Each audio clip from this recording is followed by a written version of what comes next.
ஸ்டாலின் அண்மையில் வந்துட்டு போனார். உங்களுக்கு நல்லா தெரியும். எங்க மாமனார் வீட்டுக்கு வந்துட்டு போனார். சீர்காழிக்கு. அப்ப சொன்னானு இந்த மாவட்டத்தை மாப்பிள்ளைனாரு. இந்த மாவட்டத்தை தோற்றுவித்தது அதிமுக. ஒரு படத்துல ஒரு டைலாக் வரும், மாப்பிள்ள அவரு தான், சட்டம் என்னோடது. மாப்பிள்ள அவர் தான், சட்டம் என்னோடது. அது மாதிரி திரு ஸ்டாலின் அவர்களே, என்ன செஞ்சேன்னு கேட்குறீங்கல்ல, நீங்க உங்க மாமனார் வீட்டுக்கு வந்தீங்கல்ல, தங்குனீங்கல்ல, இந்த மாவட்டத்தை தோற்றுவித்தது அதிமுக அரசாங்கம். அது வேண்டாம் விடு, பாவம் மறுபடியும் அதுக்கு போயிடுவாரு. மறுபடியும் வேண்டாம், நல்லா இருக்கணும், சந்தோஷமா இருக்கணும். அப்படி சொந்த ஊரு, தாத்தா ஊரு, நல்லா வளமா செழிப்பாரு. நாட்டு மக்களை பத்தி விட்டு கவலைப்பட்டதே கிடையாது. கவலைப்பட்டிருக்காரா? நாட்டில் துணை முதலமைச்சர் எதுக்கு ஆக்குனாங்க? நாட்டு மக்களுக்கு சேவை செய்ய ஆக்குனாங்க. இவர் கார் பந்தயம் நடத்திட்டு இருக்காரு. நாட்டு கார் பந்தயம் தேவையா?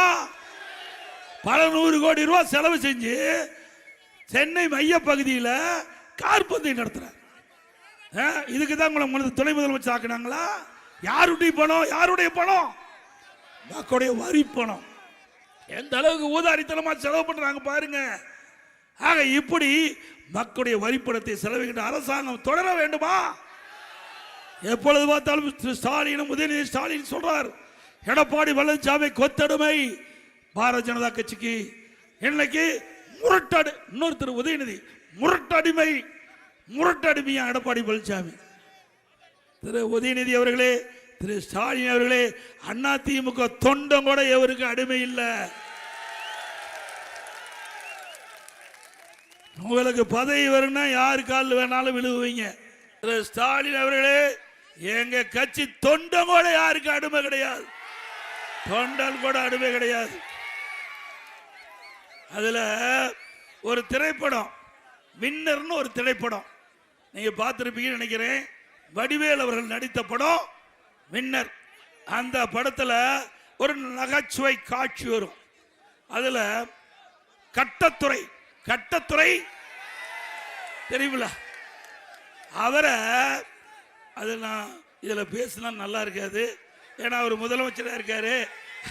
அதை பத்தி அதுக்கு மேல இருக்கிற வார்த்தைகளா நீங்க பூர்த்தி செஞ்சீங்க. அவரு அந்த கட்டத்துறை திருந்துற மாதிரியே இல்லை. அதுல நிறைய இருக்குது. அதை நாகரிகருதி நான் அந்த நகைச்சுவையை நான் இந்த நேரத்தில் பேசுவது அவர் பொருத்தமா இருக்காது. அவரோட முதலமைச்சராக இருக்கிறாரு.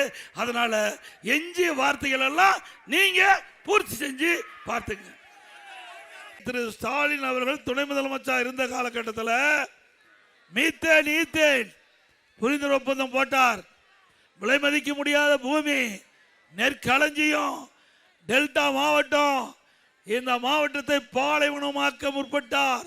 அவர் துணை முதலமைச்சர் இருக்கின்ற காலகட்டத்தில் மீத்தேன் போன்ற மீத்தேன் ஹைட்ரோ கார்பன் போன்ற திட்டத்துக்கு புரிந்துணர்வு ஒப்பந்தம் போட்டார். அப்படிப்பட்டவ மாப்பிள்ள தான் இந்த மாவட்ட மாப்பிள்ள. அவர் விவசாயியுடைய நிலங்களை பறிக்க முயற்சித்தார். தடுத்து நிறுத்தியது அதிமுக அரசாங்கம் மட்டும் இல்லைன்னா உங்களுடைய பூமியெல்லாம் மீத்தேன் ஹைட்ரோ கார்பனுக்கு போயிருக்கும். அதிமுக ஆட்சி இருந்ததுனாலதான் பாதுகாக்கப்பட்ட வேளாண் மண்டலம். இனி எந்த கொம்பனாலும் உங்களுடைய நிலத்தை தொட்டுக்கோல பார்க்க முடியாது. உங்க பூமியை பாதுகாத்த அரசாங்கம் அதிமுக அரசாங்கம். உங்க பூமியை அபகரிக்க, உங்களுடைய நிலத்தை இப்படிப்பட்ட தொழிலுக்கு தாரை வாக்கப்பட்ட அரசாங்கம் திமுக அரசாங்கம். சிந்திச்சு பாருங்க. இங்க இருக்கிற விவசாயிய வாழ்வாதாரமே இந்த பூமி வச்சுதான். இந்த விவசாயிக்கு வேற எந்த தொழிலும் தெரியாது. அந்த பூமியை பிடுங்கிட்டா, இந்த பூமியை அபகரிச்சுட்டா விவசாயி எங்கே போவார்? எண்ணி பார்த்தாரா? நான் ஒரு விவசாயி, இன்றைக்கு முன் பேசிக் கொண்டிருக்கின்றேன். ஆக அப்படிப்பட்ட விவசாய பூமியை பாதுகாக்கப்பட்ட அரசாங்கம். அது மட்டுமல்ல, உங்களுக்கு உங்களுடைய பூமியை பாதுகாக்கப்பட்ட வேளாண் மன்றம் என்ற சட்டத்தின் மூலமாக பூமியை ஒரு பாதுகாப்பாக உங்களிடத்திலே சேர்க்கப்பட்ட அரசாங்கம் அதிமுக அரசாங்கம். நான் இன்னைக்கு விவசாயியா இருக்கிறேன். உங்களை எல்லாம் பார்க்கின்ற பொழுது மட்டற்ற மகிழ்ச்சி, எல்லையில்லா மகிழ்ச்சி. முதலமைச்சர் இருக்கும் போது அந்த மகிழ்ச்சி இல்ல, இப்ப காண்கின்ற மகிழ்ச்சி எல்லையில்லா மகிழ்ச்சி. நானும் உங்களை போல் விவசாயம் பண்ணிட்டு இருந்தவன். இன்றைக்கும் விவசாயம் தான் என்னுடைய சொந்த தொழில், வேற எந்த தொழிலும் இல்லை. ஆனா இந்த விவசாயத்தை இன்றைய முதலமைச்சர் புறக்கணித்துக்கிட்டு இருக்கிறார். விவசாயிகளை விரோதியாக பார்க்கின்றார். விவசாயிகளை எந்த திட்டமும் அறிவிக்காமல், விவசாயிகள் படுகின்ற கஷ்டம், துன்பம், துயரம், வேதனை எதை பற்றி கவலைப்படாத முதலமைச்சர் இன்றைய முதலமைச்சர் ஸ்டாலின் அவர்கள். சிந்திச்சு பாருங்க. அண்மையில் டெல்டாவில் இருக்கிற விவசாயி உற்பத்தி செய்யப்பட்ட நெல் நேரடி நெல் கொள்முதல் கொண்டு சென்று விற்க முடியல. மழை பெய்யுது, அந்த மழையில் நனைகிற நெல்மணியெல்லாம் மூடி வைக்கிறது, தார்பாய் கூட கொடுக்கல, திறந்த வெளியில் அடுக்கி இருக்குது. மழையில் நனைந்து நெல்மணி முளைச்சிருக்குது, அதை கூட இந்த முதலமைச்சர் வந்து பார்க்க முடியல, பார்க்கறதுக்கு நேரம் இல்லை. இப்போ வந்தார்ல, வந்தாரா இப்போ வரல. எப்போ அவருடைய மகன் வந்திருப்பாரு, அவரும் வரல. சுத்தம் அது நீங்க முடிவு பண்ணிட்டாங்க. திருவாரூர் சட்டமன்ற தொகுதி ஜெயிக்காது முடிவு பண்ணிட்டாங்க. நான் ஏற்கனவே எழுச்சி பயணத்தின் போது உங்களை எல்லாம் வந்து சந்திச்சுட்டு போனேன். இதே இடத்துல மீண்டும் இதே இடத்துல வந்திருக்கிறேன். பாருங்க, நெல்லெல்லாம் முளைச்சு போச்சு. ஒரு தட்டில் வச்சு பார்க்குறாரு. எதுல? ஒரு பிளாஸ்டிக் தட்டில் முளைச்ச நெல்ல பார்க்கிறார். இவரா விவசாய காப்பாற்றுறாரு.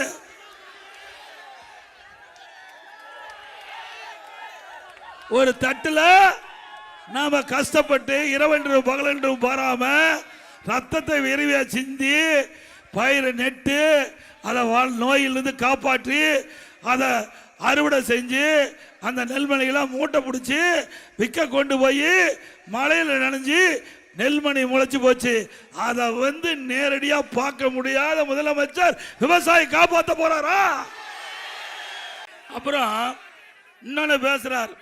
புதுக்கோட்டையில் எடப்பாடி பழனிசாமி சாதனைகளை பற்றி பேசுறதில்ல, வாக்கு கேட்கறதில்ல, அவரை கொள்கையும் கிடையாது, மாநில உரிமையை பற்றி பேசுறது கிடையாது. அவர் சாக்கடைக்கு சமமான வார்த்தைகளை பேசுறான்னு சொல்ல. அப்படியே நாம் பேசுறோம். சாக்கடையில் இருப்பது அவர்கள் தான். யாரு? சாக்கடையில் இருக்கின்றவர்கள் அவர்கள் தான். நாங்கள்லாம் அப்படி இல்லை. பொன்மனச்செம்மல் புரட்சி தலைவர் எம்ஜிஆர் தோற்றுவித்த கட்சி, புனிதமான இயக்கம். தீய சக்தியை திமுகவை தமிழகத்தில் வேரோடு ஒழிக்க வேண்டும் என்பதற்காக தொடங்கப்பட்ட கட்சி. அதே போல இதே புரட்சி தலைவி அம்மா அவர்கள் தன் உடலில் இருக்கின்ற அந்த நோயை கூட பொருட்படுத்தாமல் மக்களை நேசித்து பொன்மனச்செம்மல் புரட்சி தலைவர் எம்ஜிஆர் விட்டு சென்ற பணி தொடர வேண்டும் என்பதற்காக இரவு பகல் பாராமல் உழைத்தார். இரண்டு தலைவரும் மக்களுக்காக உழைத்த தலைவர்கள். அப்படித்தானே? அவர்கள் ஏதாவது வாரிசு இருக்குதா? நாம் தான் வாரிசு. நம்முடைய மக்கள் தான் வாரிசா பார்த்தாங்க. பொன்மனச்செம்மல் புரட்சி தலைவர் எம்ஜிஆர் அவர்களும் இதே புரட்சி தலைவி அம்மாவும் நாட்டு மக்களை தன்னுடைய பிள்ளைகளாக தன்னுடைய வாரிசுகளாக பார்த்தார்கள். தன்னலம் இல்லாம நாட்டுக்கு எண்ணற்ற திட்டங்களை தந்த தலைவர்கள் நம்முடைய தலைவர்கள். உண்மைதானே? திரு கருணாநிதி அவர் குடும்பத்தால பார்த்தாரு, நாட்டு மக்களை பார்த்தாரா? தன் குடும்பத்தில் யாருக்கு கட்சியில பதவி கொடுக்கணும், தன் குடும்பத்தில் யார் ஆட்சி அதிகாரத்துக்கு வர வேணும், மாநிலத்திலும் சரி மத்தியிலும் சரி. திராவிட முன்னேற்ற கழகத்தை பொறுத்த வரைக்கும் வேற எவரும் அந்த கட்சியில உயர்ந்த பதவிக்கு வர முடியாது. முடியுமா? ஆட்சி அதிகாரத்தில் வர முடியுமா திமுகவில்?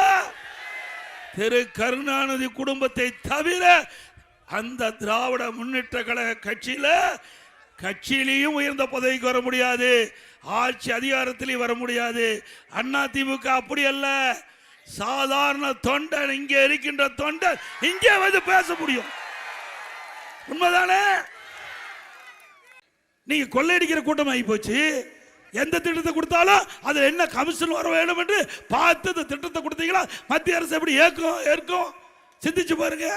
எங்க பகுதியில் பவானியிலிருந்து தொப்பூர் வரை 4 வழிச்சாலை நகாய் திட்டம் எடுத்துக்கிட்டாங்க.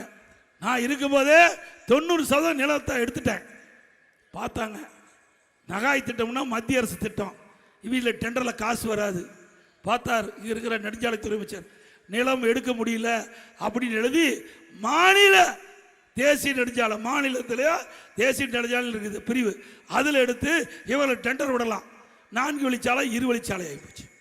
அது என் ஊருக்கு போகிறது துரதிருஷ்டம் பாருங்க. என் ஊருக்கு போகிற சாலையை ஆட்டை போட்டு முடிச்சுட்டான். 4 வழிச்சாலையா 2 வழிச்சாலை ஆக்கிட்டாங்க. இவர்களே டெண்டரை 5ஆ பிரித்து விட்டு கமிஷன் வாங்கிட்டாங்க. இப்படிப்பட்ட ஆட்சி தேவையா? இன்னும் சொல்ல போனா பச்சை குழந்தை, 2 வயசு குழந்தை கூட கிருஷ்ணகிரியில கதற கதற பாலில் சீண்டல் உட்படுத்தப்பட்டு கொலை செய்கின்றார்னா இந்த ஆட்சி தொடர வேண்டுமா? இன்றைக்கு பத்திரிகை ஊடகத்திலையும் பார்த்தீங்கன்னா அந்த காலத்தில் தங்கம் என்ன நிலவரம், வெள்ளி எல்லாம் நிலவரம் வரும். இப்போ கொலை நிலவரம் என்ன, பாலியல் சீண்டல் நிலவரம் என்ன, போதைப் பொருள் நிலவரம் என்ன, இதுதான் இப்போ வருது. இப்படிப்பட்ட செய்தி தான் பத்திரிகை ஊடகத்தில் வருது. இந்த ஆட்சியில் திறமையற்ற முதலமைச்சர் ஆண்டு கொண்டிருக்கின்றார், பொம்மை முதலமைச்சர் ஆண்டு கொண்டிருக்கின்றார். அதனால் தமிழகம் தலை குனிந்து தலை தொங்கி போயிருக்குது. ஸ்டாலின் கேட்டால் தலை நிமிர்ந்து இருக்குதான். அப்படியா இருக்குது?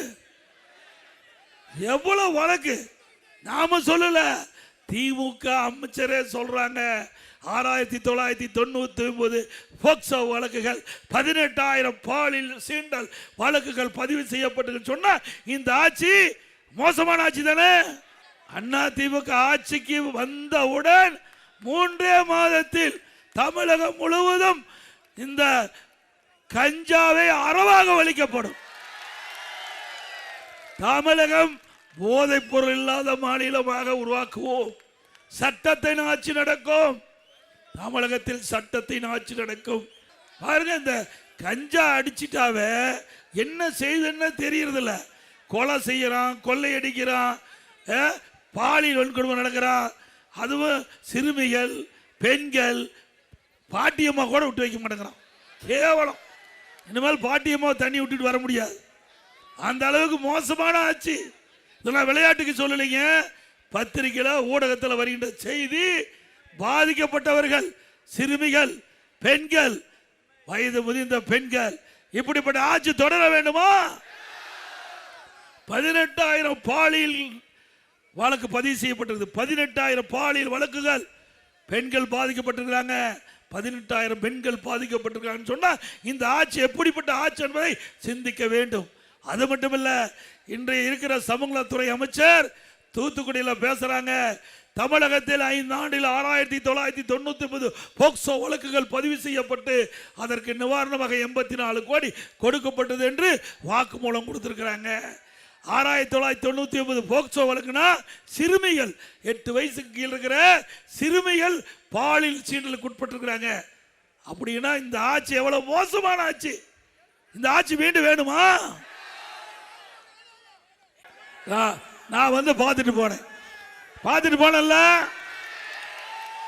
இதுக்கு முதலமைச்சர் சொல்றாரு, அந்த நெல்லாம் கொண்டாந்து அடுக்கி வச்சிருந்தாங்கல்ல வெளியில, நம்முடைய விவசாயிகள் அறுவடை செஞ்சு மூட்டை பிடிச்சு வெளியில கொண்டாந்து விற்பனைக்கு, நேரடி கொள்முதலத்தில் விற்பனைக்கு அடுக்கி வச்சிருக்காங்க. அதுக்கு என்ன சொல்றாங்கன்னா, வியாபாரி கொண்டாந்து அடுக்கி வச்சிருக்காங்களாம். வியாபாரிகள் கொண்டாந்து அடுக்கி வச்சிருக்காங்களாம். எவ்வளவு பச்சை பொய்! எவ்வளவு விவசாயிகளை எப்படி கொச்சப்படுத்துறாரு! விவசாயிகள் கஷ்டப்பட்டு உழைத்து அவர் ரத்தத்தை வேர்வையா மண்ணிலே சிந்தி இந்த நெல்மணிகளை உற்பத்தி செஞ்சு விற்பனை கொண்டாந்து வச்சிருந்தா இதற்கு தீர்வு காணத்துக்கு வக்கு இல்லை. ஆனா இவர்களெல்லாம் வியாபாரி. எடப்பாடி பழனிசாமி வேண்டும் என்று திட்டமிட்டு அவளை தூண்டி விட்டு அவதூறு பிரச்சாரத்தை செய்வதா சொன்னாங்க. அப்படியே நான் செஞ்சேன்.